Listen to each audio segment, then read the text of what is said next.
Hi guys, and welcome to another unboxing video. This time it's another microswitch keyboard, new old stock, and I have to admit this is not a true unboxing because in my enthusiasm to show it to someone I accidentally snuck a peek before I realized, hey, I should probably film an unboxing video of this, so I quickly stuck it back in.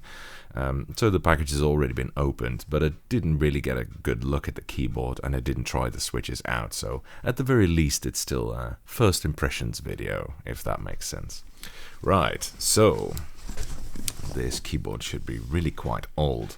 I've already filmed a micro switch new old stock unboxing video, but that had Hall effect switches, whereas this one uses magnetic reeds instead, which are an even older design than the Hall effect switches, so I'm quite interested to see what's in here. Unfortunately, though you can see it's in the original box, the seller didn't double box it, which happens sometimes. I really don't know why they just don't double box it, but oh well. Anyway, I couldn't find any year of manufacture or something on this box, unfortunately. The box is also really filthy. I mean, you can see all kinds of spots here and weird marks. The lettering has nearly come off here.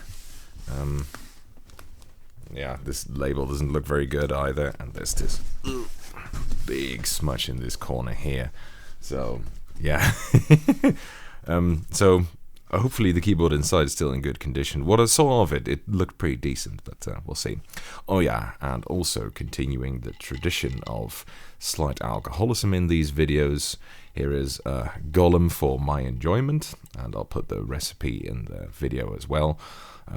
Can't be too bad. I mean, it's almost afternoon anyway, so enjoy, guys.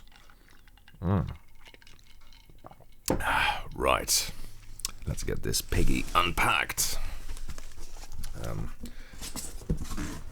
Yeah, so there's a lot of there's a kind of foam protector in here. Oh dear, come on, you know you wanna. There you go. Oh wow. Box to the side for the moment. The inside actually looks slightly leprotic as well, as you can see. I hope the keyboard is not wet or anything, and some, I don't know, what the hell is this? There's some slight black stuff. It is new old stock, but it is also new very, very old stock, so I mean, it could be anything. Right, so let's unfold this thing, preferably in a way so that it doesn't clash with the microphone. There you go. So yeah, so the unit looks like it's in really good condition. It does really look new old stock to me. And it comes with a spare controller as well, which says 53RW4 on it. I don't know if you can see that, which might indicate that the keyboard is from 1973.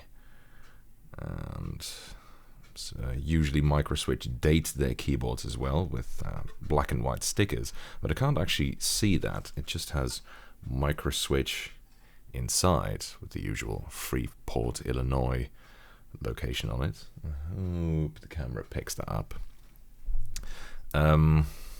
Any more components on this? No, I don't see any controllers. Just I don't know, maybe 4 resistors and nothing else.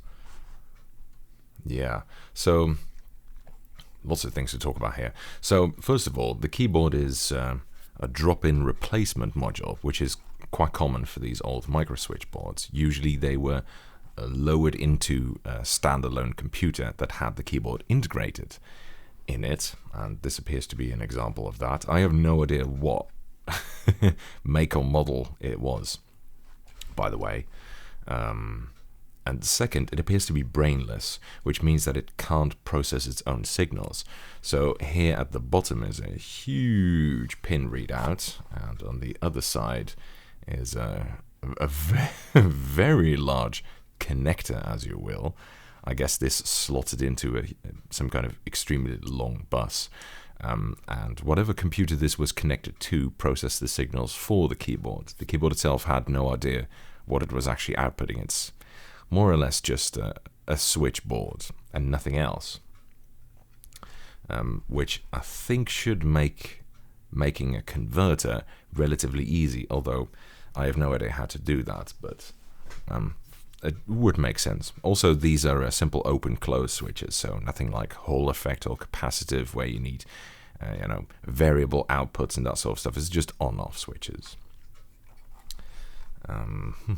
So let's have a look at this. I'm just going to get rid of this foam for a second, because it's a little bit in the way, and use the tea towel that you must have seen in, I don't know, hundreds of videos by now to protect the desk from the pins jutting out at the bottom. Right, so it uses, come on, micro switch keycaps, I'm sure. The mount is a little bit different from what you're used to, I think. There you go. Ah, so it's got little metal pins in it. Hopefully you can pick that up. But they are the same thickness as Honeywell's normal keycaps, which is just under 3mm. These are some of the thickest keycaps I've ever seen, by the way. The insert looks a little bit, yeah, it's a loose insert. I probably can't get it out. It looks a little bit like that on beam springs, in a way. And the mount on the switches is it's just a round bit here. It's going to be difficult to see all these details, I think, on the video. This is not my first time seeing these switches. I actually have a bunch of new old stock Honeywell magnetic reed or micro switch magnetic reed switches, but this is my first time actually seeing them in a keyboard. They tend to be fairly difficult to get because these switches are so old that they only show up in the very oldest micro switch keyboards, because the later ones from most of the 70s and onwards were Hall effect instead, not magnetic reed, so they're not easy to get hold of. But now I've finally got one, so I'm really curious to try them out. Well, this layout is going to get some commenting in a second, by the way, but we'll get to that in a bit. Right, first let's give it just a quick typing demo, even though it doesn't have a shift key, but whatever. Oh, it's not completely stable on this. Ooh.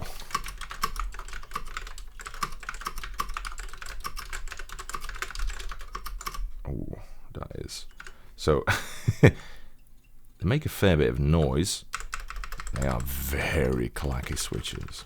Much clackier than I thought they would be. I mean, the switches are huge. I mean, just look at how tall they are.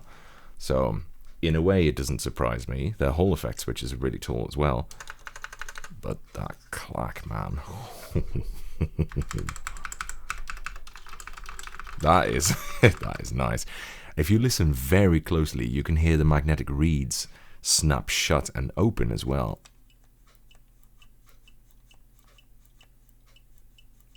That's not scratchiness, that's just the reeds opening and closing. I'll tell you more about that when I do a full review of this video, which will come out at some point in the future. Right, so it feels a bit stiff. They're not light switches, I can tell you that. But they are quite smooth. A little bit of wobble. Fair amount of wobble on some of them, but not. Okay, it's not game-breakingly bad. Yeah, they're definitely smooth, stiff switches. Interesting. So now about the layout. I've never seen anything like this before. One thing that's very eye-catching, I guess, is that the numpad, if I can call it that, is integrated into the main board here, with a lighter shade of keycap to denote this. Now, I have seen this before on some really, really old keyboards. The Decision Data 8010 from 1975 that I did, which I think is now my second oldest keyboard. This might be my oldest. I'd have to look that up, actually. Also had something similar. It doesn't have a number row. Instead, the row above the QWERTY row, so to speak, just has a whole bunch of, I don't know what, commands on it, like MC. Guessing that means memory clear. Hashtag and @ Yeah, interesting. These are basically the symbols that are now shifted off of the numbers, but it's just that minus duplicate. So that definitely got streamlined over time, I guess, having the numbers on one row, not integrated into numpad like this. Oh, this is probably the key that you use to toggle it. It says num. That's almost certainly used to toggle the pad here. Left 0. What the hell does that even mean? Release, program 2, program 1. I have no idea. TBS, TDL in red, and what looks like a record button. HOM, MBS, MFS. I have no idea what any of these things mean. It doesn't help that I don't know what computer it was used for, but some of this really old computer stuff is way out of my league anyway. Delicious. Another thing that's very typical is the spacebar, which, if you're familiar with microswitch spacebars, you'll instantly recognize. It's got a kind of bulge to it at the bottom, and it looks almost like it's been flipped. It uses wire stabilizer, it seems, and very, very thick metal connectors to the spacebar keycap. It's pretty rattly, that doesn't surprise me.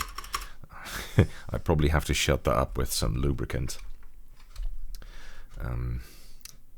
One thing I was wondering actually was, if this is a spare controller, where does it fit on the board? Because I can't really see any place that it would fit in. So it would probably be kept computer side, I guess. Oh, hey, wait. It's actually got a sticker here. Date 7044, it says here.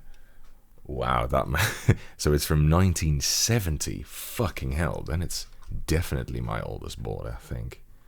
Serial number 331. CP number 100744412. Cat list 53RW4-1. Maybe it means they're RW switches or something like that. Microswitch had an interesting naming scheme for their keyboards and switches. Usually the name of the switches was inside the model name of their keyboards.